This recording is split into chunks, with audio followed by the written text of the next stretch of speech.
Nós não temos controle do tempo. Nós não temos controle de quase nada na nossa vida. Quando a gente pensou nessas pequenas esquetes, nesses teatrinhos, nessas cenas, Deus começou a ministrar no nosso coração. O que vocês querem ensinar? Que mensagem vocês querem passar? Todos nós já vivemos um bom tanto da nossa vida. Todos nós já tomamos muitas e muitas e muitas decisões, muitas acertadas, mas nós erramos em muitas. A maioria das decisões erradas tem a ver com o nosso tempo, com a nossa dedicação. Eu estava ouvindo uma mensagem, há muitos anos atrás, no computador, e a esposa de um pastor muito conhecido começou a dar um testemunho de algo que ela viveu. Ela disse que ela estava dormindo, e ela sonhou que ela tinha morrido, e tinha ido ao céu. E a hora que ela chegou no céu, ela entrou por uma porta, e tinha algumas pessoas chegando junto com ela. E ela encontrou Jesus. Jesus estava a poucos metros daquela porta de entrada. Então, logo ela passou, ela viu que Jesus abraçava aquelas pessoas, recebia elas com todo o amor, com todo o carinho. E chegou a vez dela, ele deu um abraço meio frio. Seja bem-vinda. Mas não deu muita atenção para ela. E aquilo chocou o coração dela. Ela falou assim, eu esperava algo diferente. Mas ela ficou do lado. Falou assim, eu quero dar uma olhada. E começou a chegar mais e mais pessoas. E alguns ele recebia da mesma forma como ele recebeu ela. Mas outros, ele até chorava de alegria. Dizia que estava com saudade. E que estava contando com aquele momento, com aquele dia, com aquele abraço. Com o momento de receber aquela pessoa. E ela entrou em crise. Já no céu, entrou em crise. Ela falou assim, não estou entendendo. Eu não estou entendendo por que eu não fui recebido da forma que os outros foram recebidos. Por que meu abraço foi frio? Por que eu não tive tantas palavras de carinho, de amor, de Jesus? Depois que entrou uma turma grande, Jesus ficou uns segundos sozinhos e ela foi até Jesus. E ela falou assim, Jesus, por que o meu abraço foi tão frio? Por que outras pessoas foram recebidas com tanto amor, com tanto carinho, com tanta alegria? E Jesus falou assim para ela, é simples, filha. Com eles eu tenho relacionamento. Eles não me aceitaram e não me seguiam à distância, como Pedro fez, andando à margem da cruz, olhando Jesus à distância, não seguindo, mas perseguindo. Estes tinham um relacionamento comigo. Conversavam comigo todos os dias, a todo instante, estavam na minha presença. Você não. Eu conhecia você, mas não tinha intimidade, porque você nunca me deixou chegar no profundo do seu coração. Nunca dividiu o seu tempo comigo. E quando a gente estava falando sobre o tempo, esse sonho, esse testemunho me veio ao coração. E eu senti muito forte de compartilhar aqui com vocês hoje. De que forma nós estamos investindo o nosso tempo com Jesus? Ele esteve em todas as cenas. Ele esteve em todos os momentos. E como ele disse, ele ainda está. Que essas pequenas esquetes possam fazer sentido na sua vida. E possam te ajudar a compreender melhor o teu tempo e o teu investimento com Deus. Amém? Desde sexta-feira, nós estamos aqui falando muito sobre o reino, sobre o céu. O pastor Tércio, na sexta-feira, falou sobre começar bem é bom, mas importante é como nós terminamos a jornada. Isso é que faz diferença. Citou Salomão, citou Sansão, que mesmo sendo separado, consagrado, brincou e foi reprovado. Nesse dia ele falou que a gente precisa cuidar do nosso coração, cuidar com as paixões que rondam o nosso coração. Um dia eu estava estudando a palavra e eu comecei a me aprofundar um pouco sobre paixões, sobre o que eu quero, sobre o que eu não quero, sobre o que eu posso e o que eu não posso. E Deus falou algo muito claro no meu coração. Eu já falei, acho que algumas vezes isso no culto. Se tem alguém que é especialista em saber aquilo que nós queremos, é o diabo. Sabe por quê? Porque nós falamos a Deus. Deus, eu quero. Deus, eu sonho por isso. Deus, eu quero tanto isso. Quero tanto aquilo. Eu quero poder viver isso. E não tem nada de errado. Nós devemos abrir nosso coração a Deus. Mas a Bíblia diz que o nosso inimigo, ele é tão astuto. Ele está ao derredor daqueles que buscam a Deus. E ele está atento a todas as palavras que nós falamos. E como ele não tem acesso ao nosso coração e à nossa mente, ele se faz valer daquilo que nós falamos. E quando Deus me trouxe essa mensagem ao coração, eu lembrei de uma frase que eu li um dia. Que o diabo sempre traz o bom 5 minutos antes de Deus trazer o ótimo. Porque ele sabe aquilo que nós queremos. E quando nós não sabemos administrar as nossas paixões, ele nos confunde dentro dos nossos próprios sentimentos. Portanto, a gente precisa cuidar do nosso coração. No sábado de manhã, ou ontem pela manhã, ele falou sobre o corpo, a alma e o espírito saudáveis.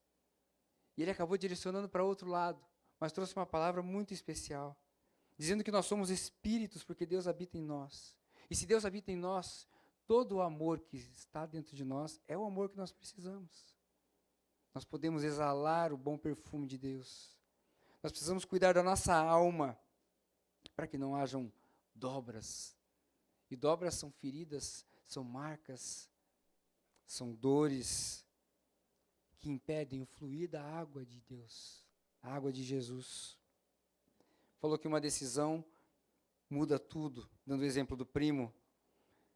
E ele nos lembrou que a gente não pode editar o pecado, mas nós devemos confessá-lo por completo. E ontem ele fechou falando sobre a vocação, sobre o chamado. Nós precisamos estar atentos para discernir o chamado, definir o nosso lugar no mundo e aceitar o treinamento, que pode vir de uma pessoa, mas todo o treinamento para sermos representantes do reino de Deus aqui na terra vem do alto. E se nós não estivermos conectados com o Espírito Santo de Deus, nós podemos falhar nessa área. E falhando nessa área, nós podemos comprometer todo o resto. Deixa Deus afiar a sua vida. Gostei muito da expressão que ele usou da história de Josué. Decida queimar a carroça. Decida queimar o barco. Para que no momento em que você tiver medo, porque o medo vai bater na tua porta, você não desista daquilo que Deus está fazendo na sua vida. Amém? E essa manhã a gente vai continuar falando. E o tema da mensagem que Deus colocou no meu coração é os riscos que corremos pelas decisões erradas na vida. Todo dia nós tomamos decisão. Levantar da cama é uma decisão. Dependendo do grau de dependência, de enfermidade que você tenha, você não consegue nem sair da cama. Mas é uma decisão. Decide deitar, levantar-se ou permanecer deitado. É uma decisão. Às vezes muito difícil. Às vezes muito difícil, que parece impossível. Mas são decisões que nós tomamos. Das mais simples às mais difíceis. Então nós corremos riscos de tomar decisões erradas ao longo da nossa vida. Eu queria que você abrisse a sua Bíblia em João capítulo 3. João capítulo 3.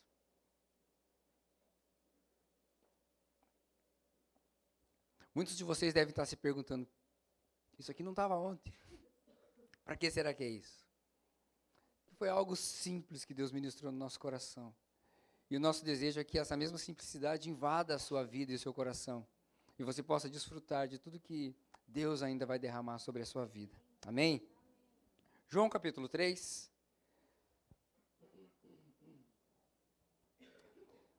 Eu vou tomar a liberdade de ler os 21 versículos, tá ok? Eu vou ler na linguagem de hoje. Havia um fariseu chamado Nicodemos, que era líder dos judeus. Uma noite ele foi visitar Jesus e disse: Rabi, nós sabemos que o Senhor é um mestre, que Deus enviou, pois ninguém pode fazer esses milagres se Deus não estiver com ele. E respondeu Jesus: Eu afirmo ao Senhor que isto é verdade. Ninguém pode ver o reino de Deus e não nascer de novo, se não nascer de novo. Nicodemos perguntou: Como um homem velho pode nascer de novo? Será que ele pode voltar para a barriga da sua mãe e nascer outra vez? E Jesus disse: Eu afirmo ao Senhor que isso é verdade. Ninguém pode entrar no reino de Deus se não nascer da água e do Espírito. Quem nasce de pais humanos é um ser de natureza humana. Quem nasce do Espírito é um ser de natureza espiritual. Por isso não fique admirado, porque eu disse que todos vocês precisam nascer de novo. O vento sopra onde quer e ouve-se o barulho que faz. Mas não sabe de onde vem e nem para onde vai. A mesma coisa acontece com todos os que nascem do Espírito. Como pode ser isso? Perguntou Nicodemos. E Jesus respondeu: O Senhor é professor do povo de Israel e não entende isso? Pois eu afirmo ao Senhor que isto é verdade. Nós falamos daquilo que sabemos e contamos o que temos visto, mas vocês não querem aceitar a nossa mensagem. Se vocês não creem quando falo das coisas desse mundo, como vão crer se eu falar das coisas do céu? Então, ninguém subiu ao céu, a não ser o Filho do Homem, que desceu do céu. Assim como Moisés, no deserto, levantou a cobra de bronze numa estaca, assim também o Filho do Homem tem que ser levantado, para que todos os que creem nele tenham a vida eterna. Porque Deus amou o mundo tanto, que deu o seu único Filho, para que todo aquele que nele crê não morra, mas tenha a vida eterna. Pois Deus mandou o seu Filho para salvar o mundo, e não para julgá-lo. Aquele que crê no Filho não é julgado. Mas quem não crê já está julgado, porque não crê no Filho único de Deus. E é assim que o julgamento é feito. Deus mandou a luz ao mundo, mas as pessoas preferiram a escuridão, porque fazem o que é mal. Pois todos os que fazem o que é mal odeiam a luz e fogem dela, para que ninguém veja as coisas más que eles fazem. Mas os que vivem de acordo com a verdade procuram a luz, a fim de que possa ser visto claramente que as suas ações são feitas de acordo com a vontade de Deus. Senhor nosso Deus e Pai, muito obrigado. Obrigado, Pai, pela Tua palavra que foi lida. Obrigado por esse final de semana de imersão na Sua presença. Obrigado pelas mensagens que já vieram ao nosso coração e pelos seus ensinamentos. Obrigado por aquilo que já veio à nossa vida e já tem transformado muita coisa dentro de nós. Mas nessa manhã continua transformando o nosso caráter, continua transformando o nosso coração, continua transformando os nossos olhos, para que a gente possa olhar para o mundo de uma maneira diferente, para que a gente possa olhar para as pessoas de uma forma diferente, mas também para que a gente possa olhar para a nossa própria vida de uma forma diferente. Deus, a Tua palavra foi lida, e o desejo do meu coração é que agora, enquanto nós vamos falar sobre a Tua palavra e sobre a mensagem que o Senhor colocou no nosso coração, ela permaneça sendo a Sua palavra, viva e eficaz, capaz de transformar tudo, até aquilo que muitos de nós aqui nessa manhã julgamos impossível. Em nome de Jesus, aplique em nós a Tua palavra e transforma-nos para a honra e glória do Teu santo nome. Amém. Amém? Uma história para lá de conhecida, um texto para lá de usado, porém muito rico, muito profundo. Esse texto fala de uma pessoa que naquele momento da vida dela tinha muitas perguntas.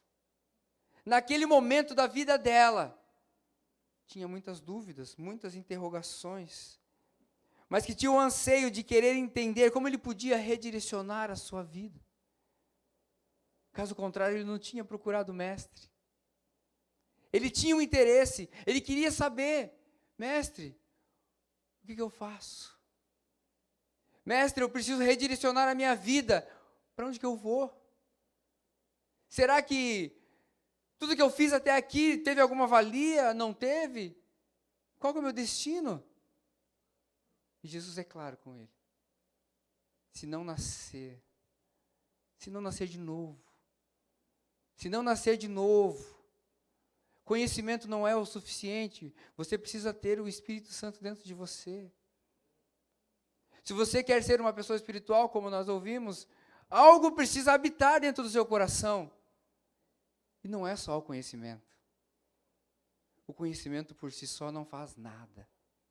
O conhecimento por si só não resolve a vida. C.S. Lewis disse uma vez: mire o céu e terá a terra por acréscimo. Mas mire a terra e não terá nada. Não terá nada. Se que você quiser o céu, se você, quando fechar os seus olhos aqui, almejar estar com o Senhor, muito provavelmente você vai investir a sua vida nisso. Em consequência, o Senhor vai dar a terra para que você possa ser um belo representante do seu reino aqui. E você partir. Agora mire aqui. Foque seus objetivos, suas forças e suas intenções aqui na terra. E você não terá nada. Quando eu estava pensando nisso, me veio a pergunta: o que você acha que vai acontecer um segundo depois que seus olhos fecharem? O que você acha, ou o que você espera que aconteça quando seus olhos fecharem pela última vez aqui na terra? E uma vez eu vi uma ilustração que dizia um pouco sobre isso. Imagine por um momento que quando você morrer, a sua alma se transformará em água. Veja que lindo. Você morre e vira água. Como isso mudaria a forma de você lidar com a água hoje? Será que você, quando fosse escovar os seus dentes, você ia deixar a água escorrendo? Será que quando você fosse lavar o seu carro, lavar a sua calçada, você ia esbanjar toda aquela água? Eu acho que isso poderia mudar para sempre a forma de como você lida com a água. Penso que isso afetaria tanto a sua vida, que corre o risco de você se mudar para um lugar distante. Talvez para ficar perto de um lago. Talvez para você ficar perto de um rio. Talvez para você ficar perto de um oceano, como aquele grande que está ali agora. E poder desfrutar de tudo que a água pode te dar. Poder desfrutar de tudo que a água pode oferecer para você hoje. Porque quando você morrer, você vai virar água.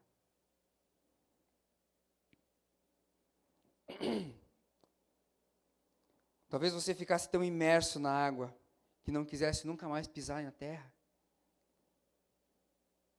Investir toda a sua vida experimentando e aproveitando tudo que ela pode te proporcionar. Imaginando um pouco essa frase de Lewis, a gente pode imaginar que a nossa vida é feita de pedacinhos. Nós somos completos, mas as áreas da nossa vida são separadas. Nós temos ações diferentes. Nós temos despesas, gastamos nosso dinheiro com determinadas coisas. Nós temos relógio, nós gastamos nosso tempo com determinadas coisas. Nós agimos, às vezes no impulso ou não, mas nós temos ações. Nós gastamos a nossa energia. E se tudo isso que nós fazemos, do tempo, do dinheiro, as nossas ações, a nossa energia, a nossa vontade, se tudo isso tivesse um objetivo claro, para onde sua vida estaria apontando? Para onde a sua vida estaria apontando com tudo que você faz, com tudo que você é? Será que ela apontaria para lugares diferentes? Teu tempo aponta para um lado, tuas finanças apontam para outro lado, aquilo que você faz mostra outra coisa, a sua energia você aponta para outro lugar? Ou será que, ao invés de desordenada, ela é ordenada? Tudo que você faz aponta para o mesmo lugar. E aí eu pergunto para você, e que lugar é esse? Para onde que a sua vida está apontada? Olhando para o seu coração, para a sua agenda, para a sua conta no banco, para a sua carteira, para aquilo que você faz, para a energia que você tem, o que você está demonstrando com aquilo que você é, com aquilo que você se tornou, ou com aquilo que você está se tornando? Será que apontaria para uma vida voltada para um tipo de vida que gosta tanto de ajudar os outros, de fazer e acontecer, de ser solícito, de querer estar em todos os lugares, de querer agradar, de querer demonstrar amor do seu jeito, mas que nunca teve tempo para investir em Deus?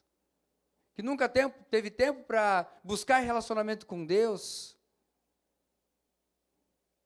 Você conhece um versículo que diz que a boca fala do que o coração está cheio? É muito bonito querermos ajudar as pessoas. É muito bonito querer fazer ações. Mas nós damos do que nós temos. Se nós não somos um ser espiritual, por não termos, então, Deus, o Espírito dele dentro de nós até vamos ajudar as pessoas, mas vamos dar do que nós temos. Nós vamos dar do que nós somos. E a Bíblia diz que o nosso coração é enganoso. A Bíblia diz que o nosso coração é falho. E aí as decisões erradas nos perseguem. Mas será que você, olhando para a sua vida, vai apontar para uma vida voltada para o ativismo, para a igreja e para o cumprimento das práticas espirituais, fazendo e acontecendo, querendo estar, querendo participar, querendo que o teu nome esteja, querendo levantar uma bandeira, querendo fazer isso, querendo fazer aquilo, querendo convencer as pessoas pela sua própria força, mas que não consegue amar as pessoas que estão perto?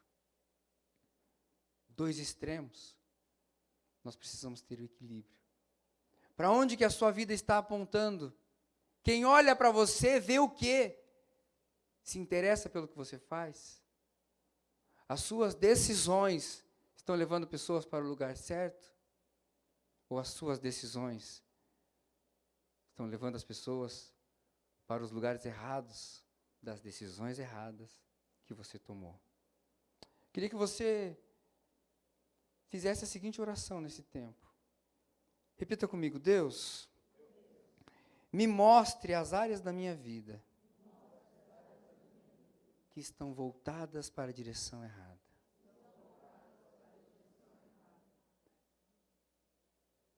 Eu creio que Deus vai nos mostrar. Eu creio que Deus está aqui. Eu creio que Deus está abrindo as janelas dos céus para derramar as bênçãos sobre nós. Eu pergunto para você, você quer receber as bênçãos de Deus? Você quer receber as palavras, a ministração de Deus no seu coração? Então que essa oração seja sincera sua.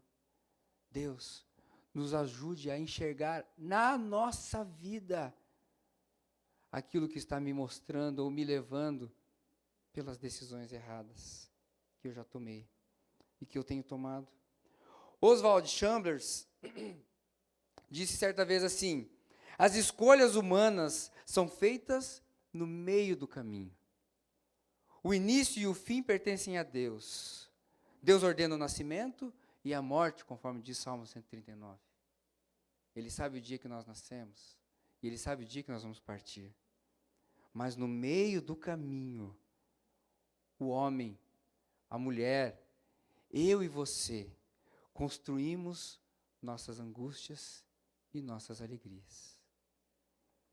Vou repetir. As escolhas humanas são feitas no meio do caminho.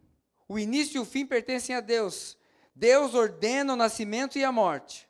Mas no meio do caminho, eu e você construímos as nossas angústias e as nossas alegrias. Tudo parte das decisões. Isso quer dizer que nós estamos no meio do caminho. Neste momento da nossa vida, nós estamos no meio de um caminho.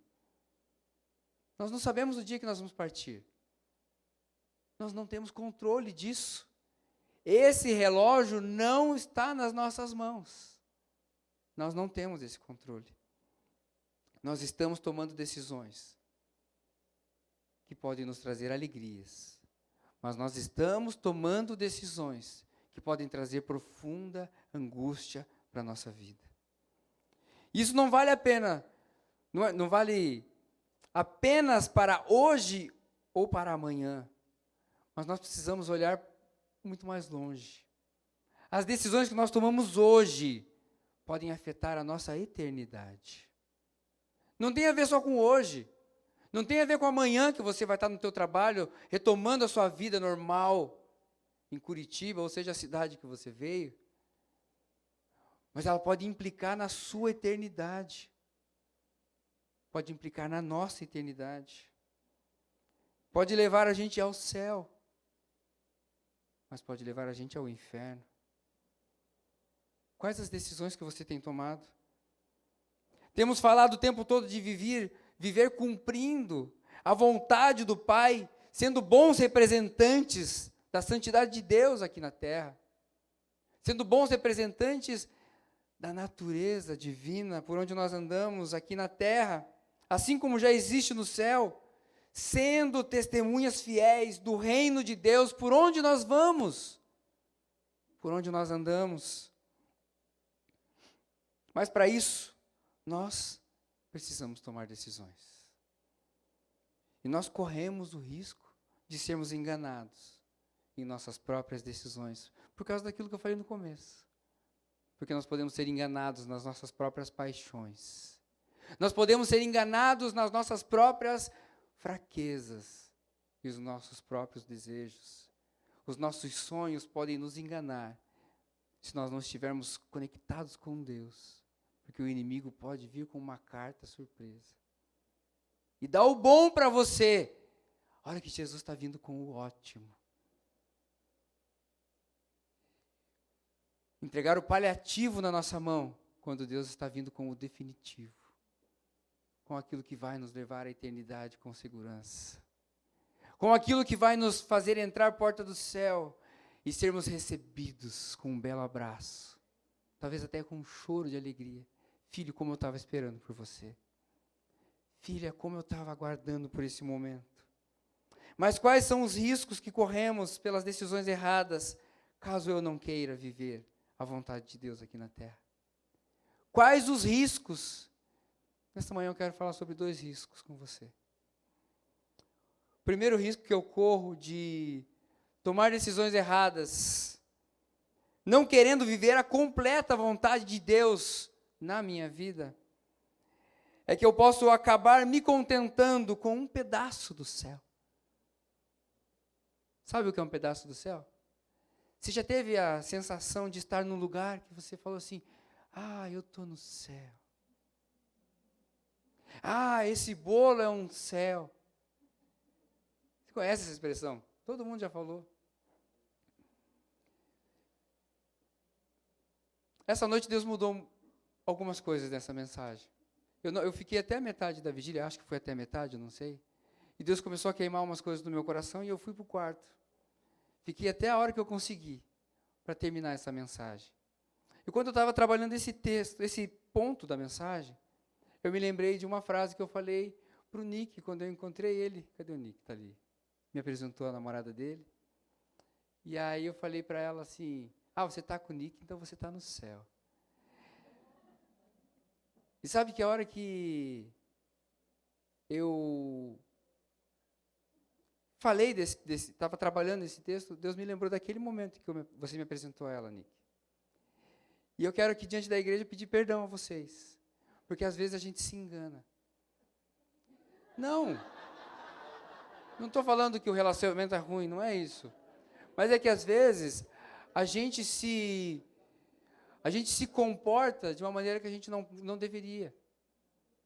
As palavras têm unção, você crê nisso? Eu creio profundamente. O desejo do meu coração é que seja. Mas o céu é muito mais que isso. Então, por isso eu peço perdão a vocês, aqui diante da igreja. Amo vocês e desejo o melhor ao relacionamento. Que Deus esteja no meio de vocês, construindo a história de vocês, renovando e restaurando tudo que precisa restaurar. Mas o céu é muito maior que isso, gente. O céu é muito maior do que um relacionamento com uma pessoa. O céu é muito melhor do que a comida gostosa desse hotel, aleluia. O céu é muito melhor do que uma noite tranquila de sono. Nós não podemos nos contentar com um pedacinho do céu.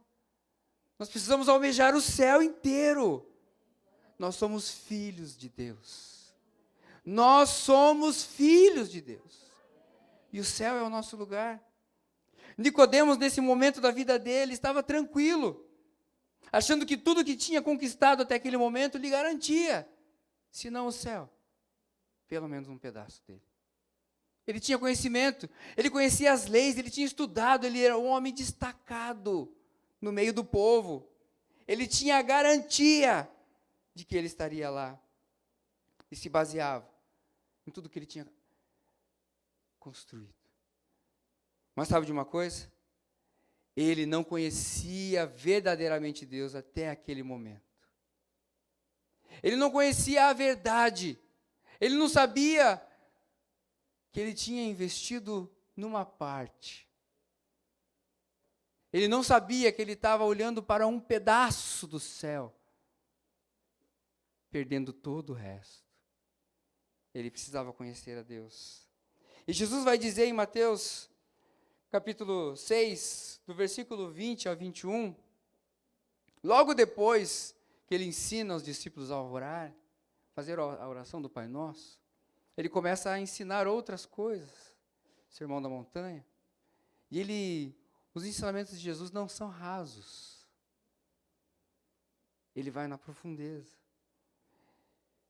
Mateus 6, 20 e 21 diz assim, pelo contrário, ajuntem riquezas no céu, onde as traças e a ferrugem não podem destruir, e os ladrões não podem arrombar e nem roubá-las. Pois onde estiver as suas riquezas, aí está seu coração. Aí estará o coração de vocês. É um erro comum do ser humano pensar que nós, criaturas, podemos de alguma maneira encontrar algo melhor que Deus, o Criador. É um erro. Mas eu e você constantemente corremos atrás disso. Eu e você constantemente trazemos coisas para a nossa vida. E dependendo do que for, arrisco dizer que com muita facilidade toma o lugar de Deus na nossa vida. Com muita facilidade. Com muita facilidade. E Jesus estava falando exatamente sobre essa tendência, quando nos lembrou não adquirir tesouros aqui, mas sim os que ocupam o céu. Jesus não desfez as linhas entre o céu e a terra, porque ele sabia exatamente a diferença entre os dois. Enquanto ele estava na terra, ele pediu para a gente orar para quem? Para o Pai, que estava onde? Que estava no céu. Ele reconhecia todos os lugares. Ele sabia que daqui nós precisávamos olhar para lá. Ele sabia que daqui, estando aqui, nós precisávamos almejar estar lá. Então ele nos ensina a pedir que a vontade de Deus seja feita aqui na terra, como é feita no céu.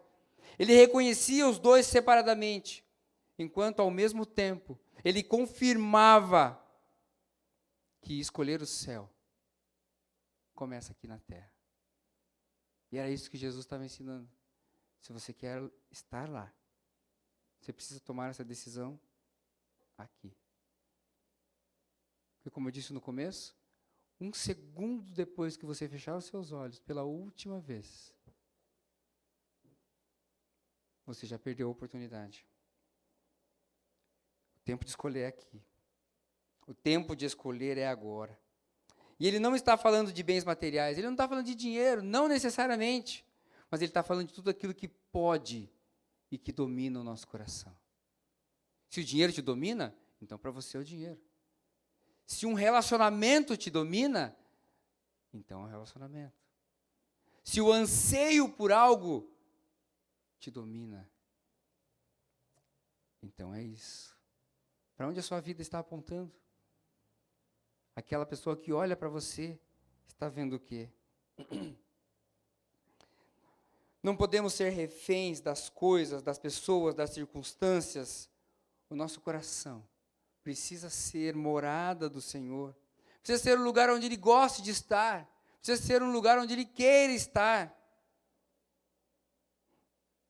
Mas se o nosso coração estiver cheio de outras coisas, de outros tesouros, eu vou dizer para você, não haverá lugar para Ele no nosso coração. Por isso, nós precisamos nos esvaziar. Tirar tudo aquilo que nós achamos valioso. Porque o que é mais valioso supera todas as outras coisas. Billy Graham um dia disse, o céu não torna essa vida menos importante. Pelo contrário, ele a torna a mais importante. O céu é a casa de Deus e é também a nossa casa. E é muito mais do que um lote de esquina com portões perolados no céu, igual os filmes demonstram. A pessoa morre, chega no céu, um portão sobre uma nuvem, um portão grande, aquela harpinha tocando, e o cara entra. O céu é muito mais que isso, gente. O céu é muito mais do que isso. Lewis estava escrevendo sobre o estado do céu, quando escreveu a seguinte frase: Deus não está no espaço, mas o espaço está em Deus. Deus não pode ser contido por sua própria criação. O céu é muito mais do que o lugar onde Deus habita. O céu é um lugar onde Deus é envolvido.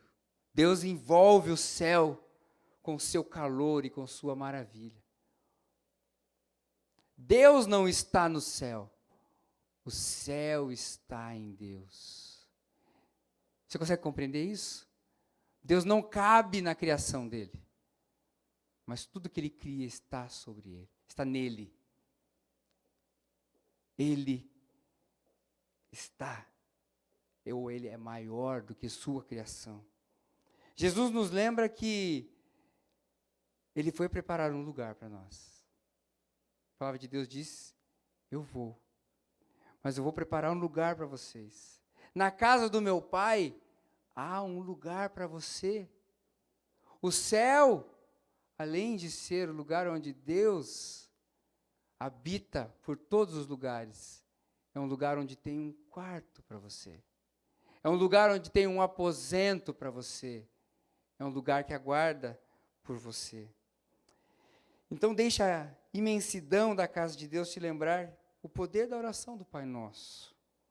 E eu gostaria que você fizesse essa oração comigo. Mas enquanto você faz, enquanto você repete as palavras de Jesus, peça para que a vontade de Deus seja feita aqui na terra como é no céu, verdadeiramente.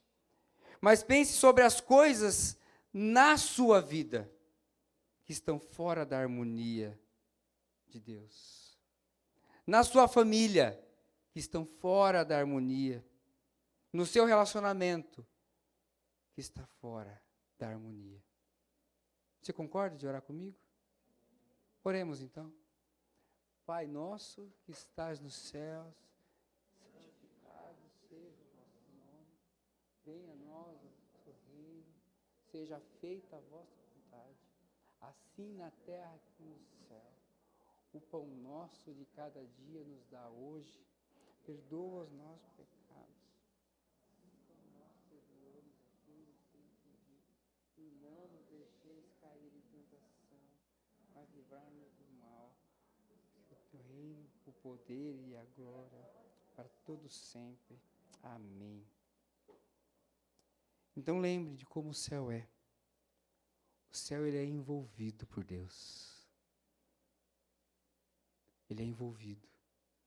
A vontade de Deus está sendo feita na sua vida, na sua família, no seu trabalho.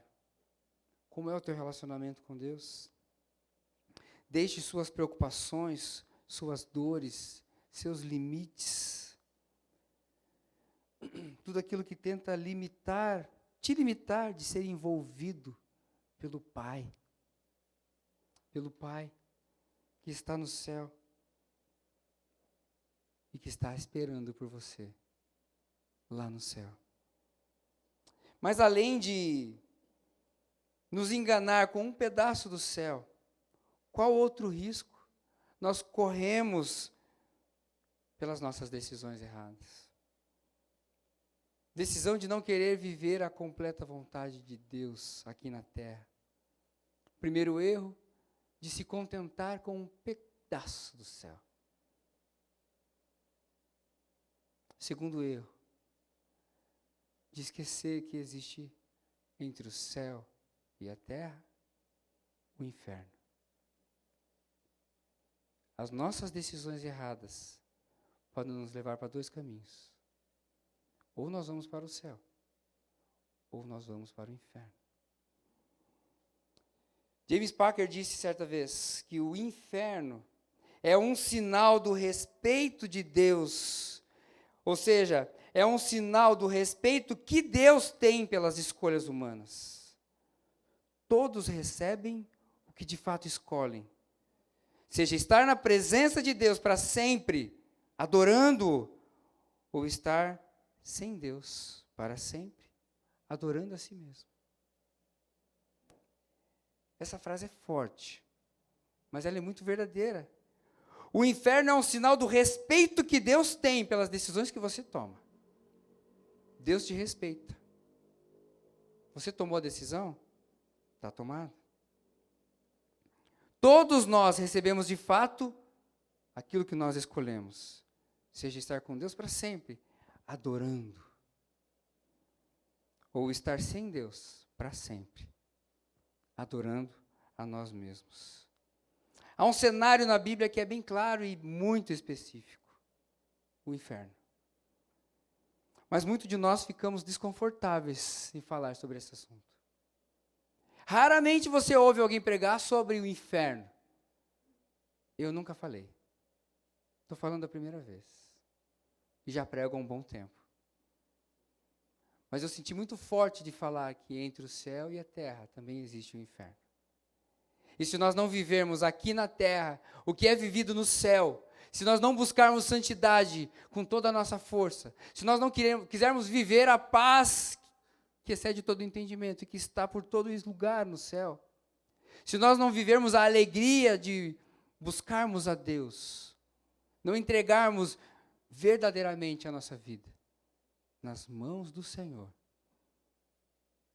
este cenário estará nos aguardando.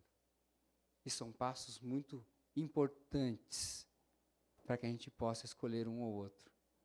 Porque uma decisão errada, duas flechas, só dois lugares, só dois caminhos.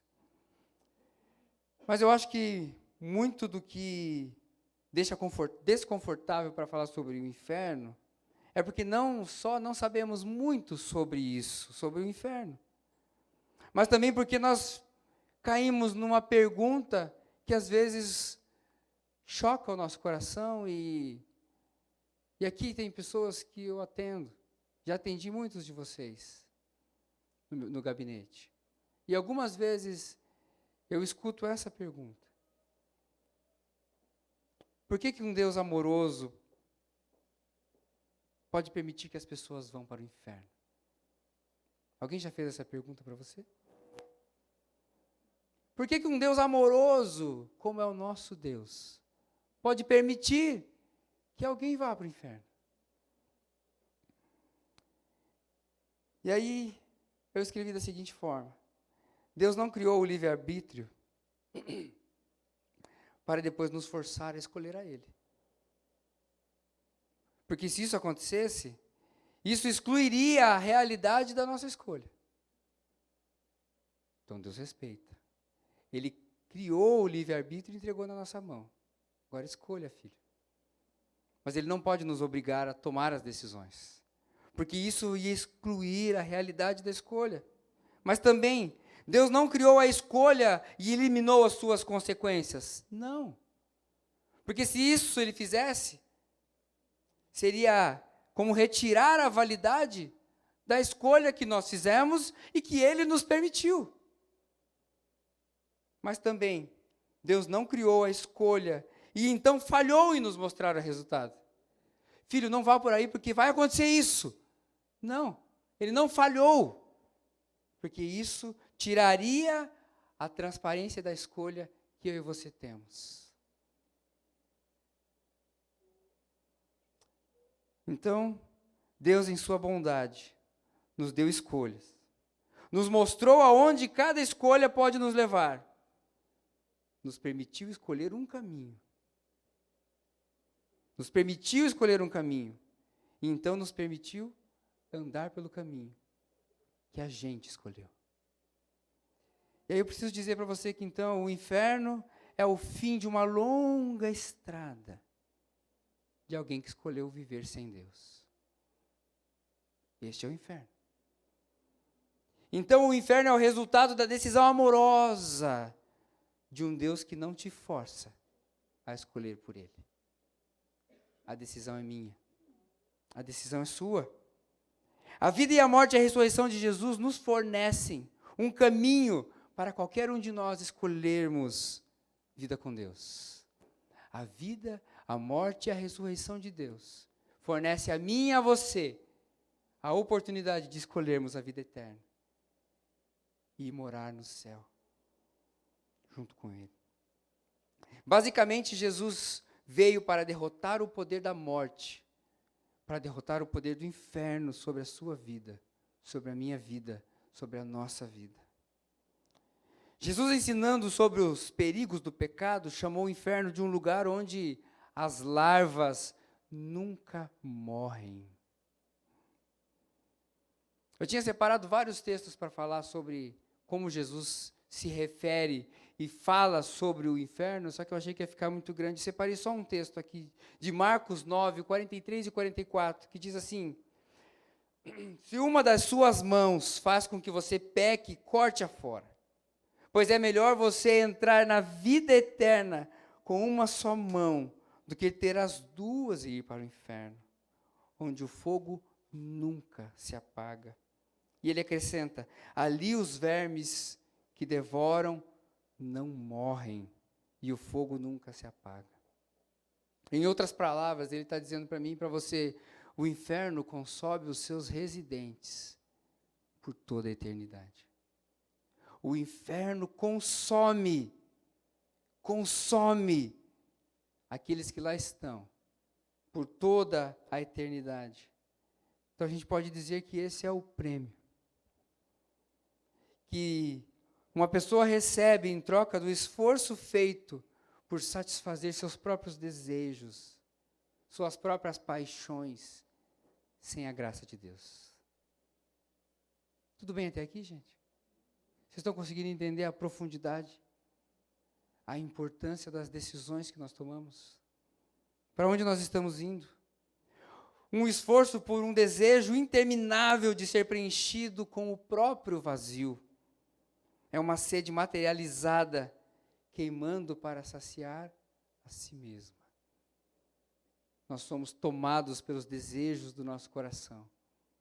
Nós somos enganados pela concupiscência da nossa carne. Precisamos tomar cuidado com tudo que nós fazemos, não com uma parte. Almeje o céu, e a terra lhe será dada. Almeje a terra, e não terá nada. Mas existe uma boa notícia. Louvado seja o Senhor pelas boas notícias. Amém? Se você está seguindo a Jesus, sua alma não irá para o inferno. Se você está buscando viver em santidade, o céu o aguarda. Se você já reconheceu Jesus como Senhor e Salvador da sua vida, e tem alinhado a sua vida a viver aqui na terra, a vontade de Deus, a viver aqui na terra os propósitos do Senhor para a sua vida, o céu está esperando por você. Eu li uma vez uma ilustração também de um sonho.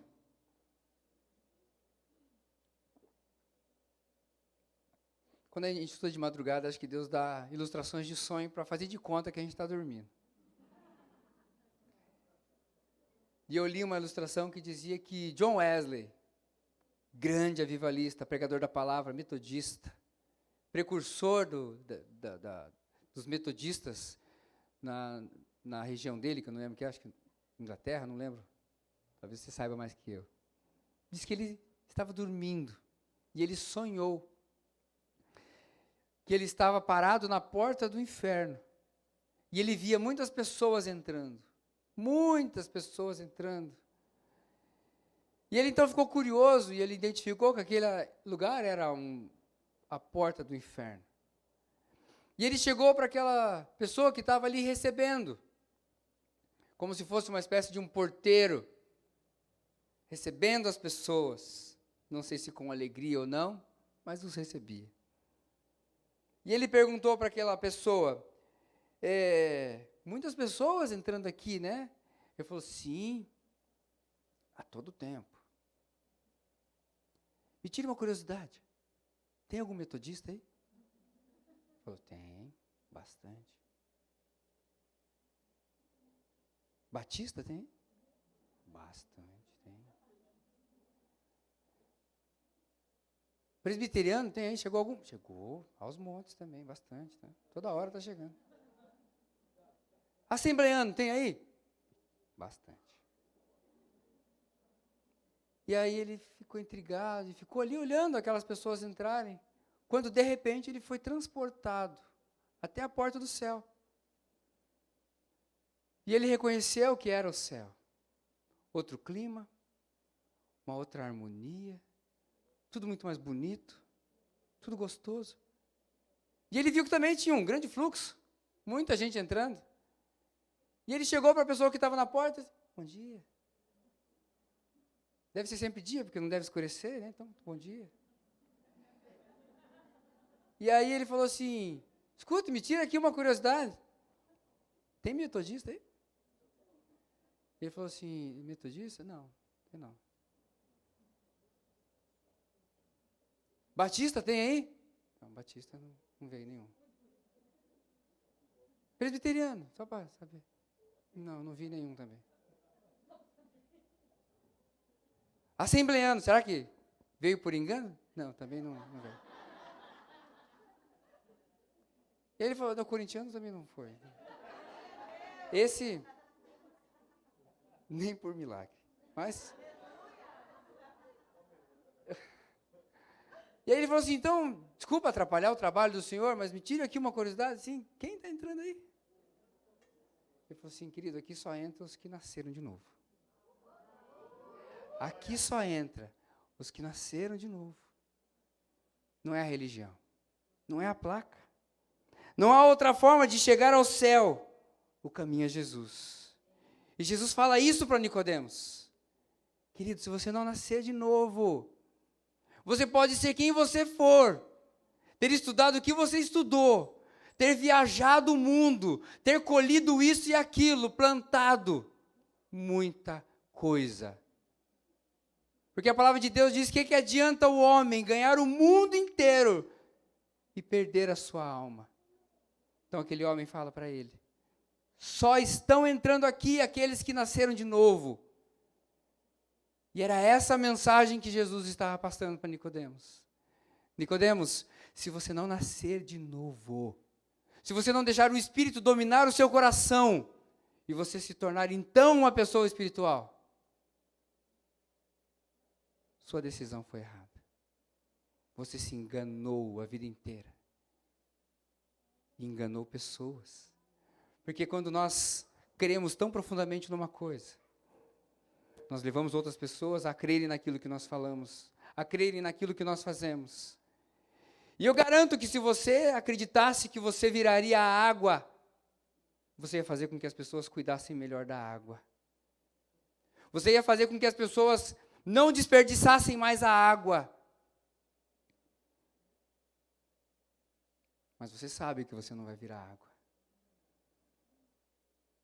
Mas você quer virar o quê? Você quer ir para onde? Só existem dois caminhos. Só existem dois caminhos. Ou você vai para o céu e ter o céu por completo, ou para o inferno. Lembra das meias verdades? Sabe quando a gente edita as mentiras que nós aprendemos aqui? Nós editamos as mentiras. E Nicodemos quis jogar com Jesus. Mas como que eu posso voltar? Como que eu posso?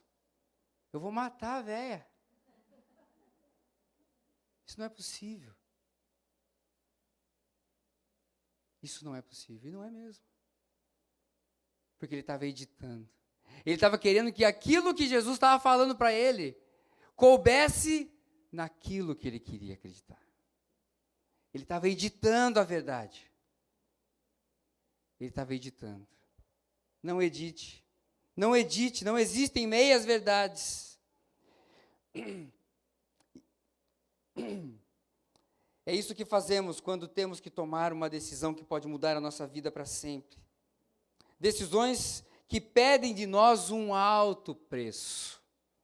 Entregar a nossa vida por completo. Ou então, como nós vimos ontem à noite, queimar nossas carroças.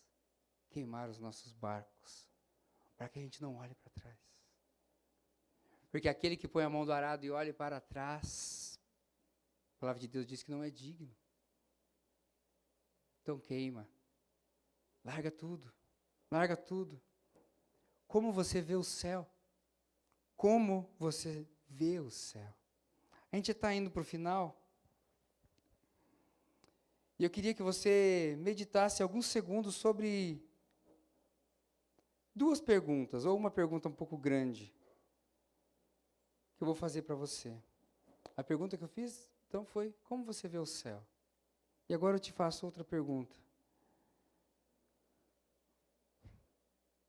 Você vê o céu como uma promessa de escapar de um mundo falido? Ou você vê o céu como a vontade de Deus alcançando o meu mundo com restauração? Alcançando o seu mundo com restauração. Como você vê o céu? Vou repetir. Você vê o céu como uma promessa de escapar de um mundo falido? Ou você vê o céu como a vontade de Deus alcançando o seu mundo com restauração? É uma pergunta muito importante. A resposta também é muito importante. E eu tomei a liberdade de anotar algumas possíveis respostas. A primeira resposta que pode vir ao nosso coração é o céu como uma fuga. Eu posso olhar para o céu e entendê-lo como uma fuga. É apenas uma esperança para um dia, daqui um tempo, daqui muito tempo. É algo que você tem que perseguir e encontrar no final de uma longa e cansativa estrada. É a luz no final de um túnel longo e escuro. Essa é uma primeira resposta que pode vir ao nosso coração. Mas também pode vir um outro tipo de resposta. É uma luz, sim, no fim do túnel. Mas é uma luz que vem vindo na nossa direção.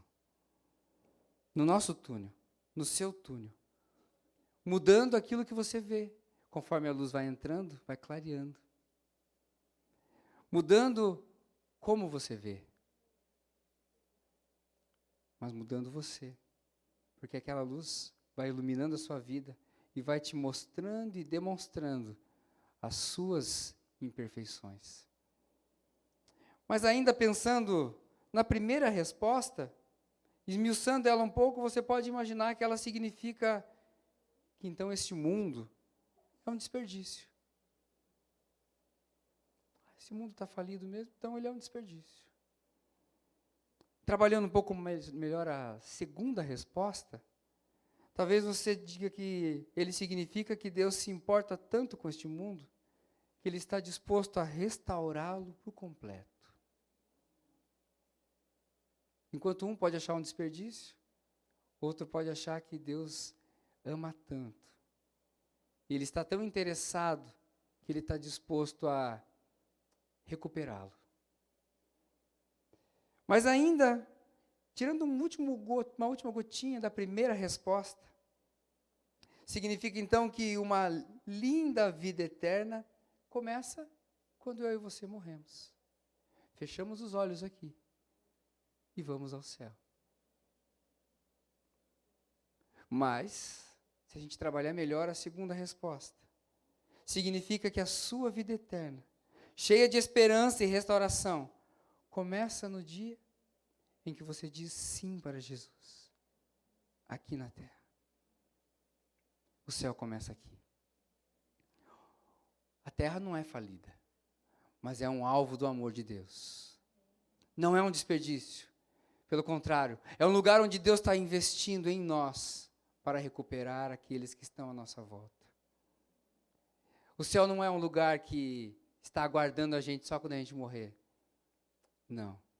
O céu é um lugar que está esperando aqueles que viveram o céu aqui chegar lá. Apocalipse 21, 5 diz: agora faço novas todas as coisas. E sabe o que eu acho lindo nisso? Ele não está dizendo, talvez eu faça coisas novas na sua vida. Dependendo do que você fizer, eu vou fazer coisas novas. Ele diz assim, eis que faço novas todas as coisas na sua vida. As palavras do Senhor podem e devem nos inflamar completamente, na esperança pelo céu, mas também na esperança de viver o céu aqui na terra. O céu não é apenas uma vida, um segundo após eu e você morrermos. O céu é muito mais que isso. É o lugar onde Deus está, sendo disponibilizado para mim e para você, como diz Jesus, um lugar onde tem um quarto, um aposento preparado para mim e para você. É o lugar onde tem um lugar à mesa do Pai, para que eu e você possamos cear com Ele. Mas também é um lugar onde aqueles estarão imediatamente, depois de ter vivido com Jesus aqui, que é a nossa esperança viva. É a vida após esta vida, porque nós estamos sendo feitos novos nesta vida. Nós estamos sendo feitos novos nesta vida, e Ele está fazendo novas todas as coisas. Porque a palavra de Deus diz que aquele que está em Cristo, nova criatura é. Eis que tudo se fez novo. Tudo se fez novo. As coisas velhas passam. E a novidade do Senhor vem sobre a nossa vida. A novidade do Senhor vem sobre a nossa história. E eu quero orar com você nesse tempo. Eu quero te dar a oportunidade de, talvez, tomar uma decisão. Como eu disse, a gente toma decisão todo dia. Todo tempo. A todo instante, nós tomamos decisões. A todo instante. Aquele que está em Cristo, nova criatura é.